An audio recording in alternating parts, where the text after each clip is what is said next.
So, I want to start with an African proverb this morning that says that it takes a village to raise a child. And the reason that that's important is because while as a parent, if you have children, you have a primary responsibility to raise those children. But for those of you who have had children, you realize that you cannot do it alone. It's not a matter of trying, you can't. It takes, and the proverb says that it takes a group of people to do that, even though the parent has the primary responsibility. Now, what I'd like to do is take that proverb and bring it forward into how we, as Protestant mainline denominations, do ministry. You see, the motto that we have used in ministry for years has been the senior or lead or solo pastor model. And so the pastor in many cases is the one who teaches, the one who preaches, the one who sets vision, the one who administrates and administers the church. All of those things have been focused on usually a single individual. Now, I will admit, in many cases, the reason why it's that way is because there wasn't any other option.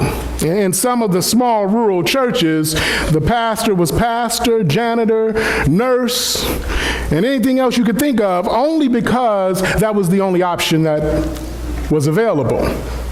However, I submit to you, my friends, that the solo pastor model is not a biblical model of church ministry. It takes a village to do ministry.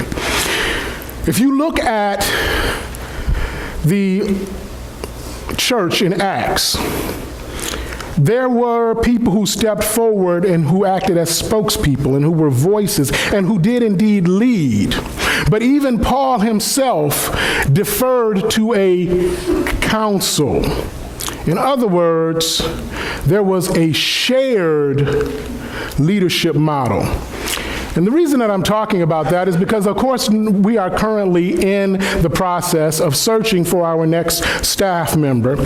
And most of you may be aware, but not all of you, that we here at First Baptist Stillwell use a shared model of leadership. And so what I want to do is give you an example of how that works by using another real-world example. Some of you may recognize these 9 individuals. They are 9 very important individuals in the United States. These are the 9 justices of the Supreme Court.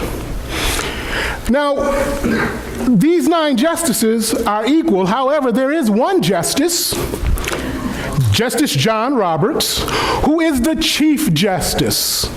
And so I want you to think of the shared leadership model much like the Supreme Court. There are 9 justices. There is one justice, the Chief Justice, who has some additional responsibilities. He is not more important. He is not greater. He does not stand above. He is not the boss of the other justices, but he does have additional responsibilities. So whatever term you want to use for a certain type of pastor, whether it's a lead pastor or a senior pastor or a teaching pastor, let's compare that to the role of a Chief Justice. So the Chief Justice is the spokesman of the judicial branch. So he's the voice. He's the one that goes out and does the talking.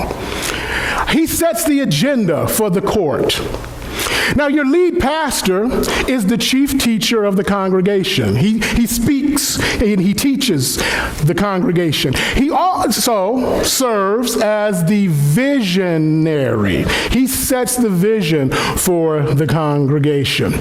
Now, there's another important role of a lead pastor which is not on here, and that is that the lead pastor or the teaching pastor or the senior pastor, whatever term you want to use, is also the pastor to the staff.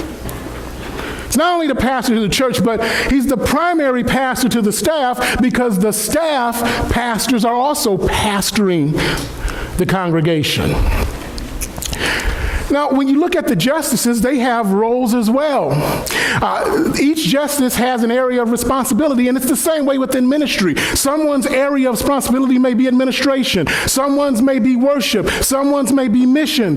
They all have a responsibility that they take on because no one person can take on or has all of the gifts. That's why you have a team. In Acts, it's referred to as a council. Each justice has an equal voice. When we look at a ministry team, if we're going to truly share leadership, each minister has an area of ministry responsibility. Each minister has an equal voice. While the lead pastor sets vision, while the lead pastor is sort of directing the ship, the lead pastor's voice is not louder or more important than the voices of everyone else on that team. Just like with Paul, he spoke loudly and he spoke and he taught, but he still deferred to the council at Jerusalem when it came to making major decisions. We had quite a team. Now, one of those team members has moved on, and we're looking to continue to build on that team. But the reason that that's important, and what I want to hope that you understand, and what I need for you to understand, is I do not, as the teaching pastor here, I do not stand above anyone else that will be a part of this ministry team. We will indeed be a team. And if we're going to do ministry, it has to be that way. I am not greater than.